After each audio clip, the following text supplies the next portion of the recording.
I'd like to say that I'm not ready to speak on the other three bills if they weren't here. So, because it did not show up on the schedule, even though it was supposed to, maybe it did not show up on the official schedule. So I think that public hearings for those other things should be on the other time. Okay, my name is JoAnn Cummings, and I'm from Decatur. I represent myself and several hundred women online who support pro-choice. Thank you, ma'am. Okay, today we have over 7 billion people on Earth, and each day 850 million people worldwide suffer from chronic hunger. At least a third of the hungry are children, and each year about 3 million children under age 5 die from hunger. Poverty is one of the principal causes of hunger in the world and in the U.S., and often hunger is caused when family resources are stretched too thin among too many people in the family.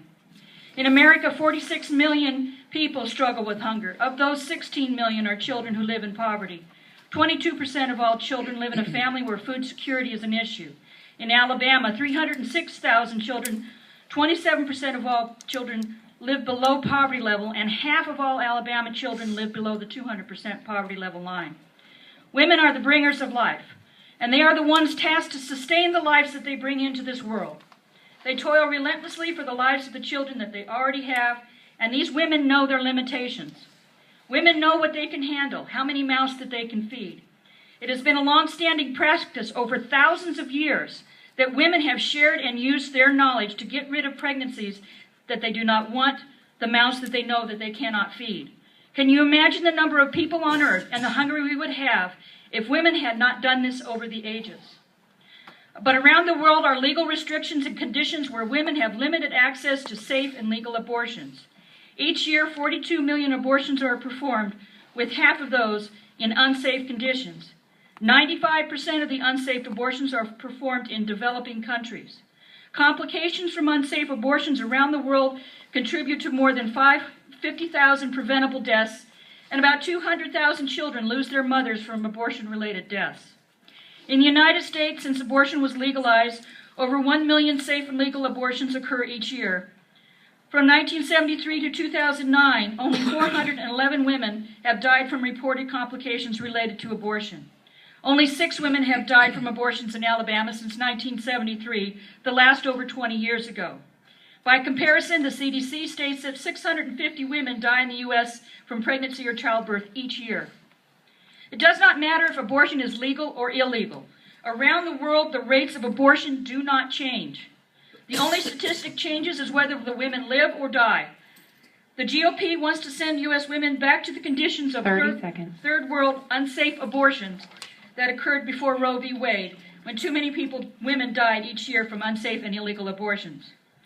60% of abortions in the U.S. are done by women who already have children, so they know that what pregnancy means.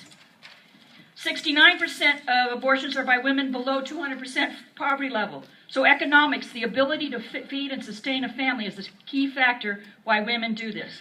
You do not know why each woman makes a choice. Your time has expired. Most women keep their babies, but it's their choice, not your religion, that should prevail.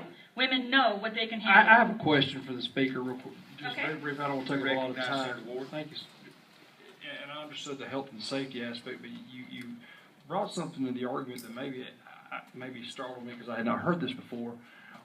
Were you suggesting that population overcrowding and the fact that we have a lot of people in poverty was perhaps a justification for abortion legalization? I'm saying that abortion has occurred over thousands of years. No, that's what I'm talking about. I'm talking about Chinese. We had legal abortions here before it became an issue. Let me give you the question. Your argument, and again, I understand Yes. the healthcare aspect. Yeah, the answer is yes. So poverty, so therefore we would have less people in poverty, and we would have less overcrowding if we were just more abortions. If women need the choice to have an abortion to be able to feed the family that they know that they can handle. So if I'm poor then, and I say, well, this kid's going to grow up to be poor, I should be able to have an abortion. Is that what you're telling me? I'm saying women make that decision every day. Thank you very much. Thank you, ma'am. The next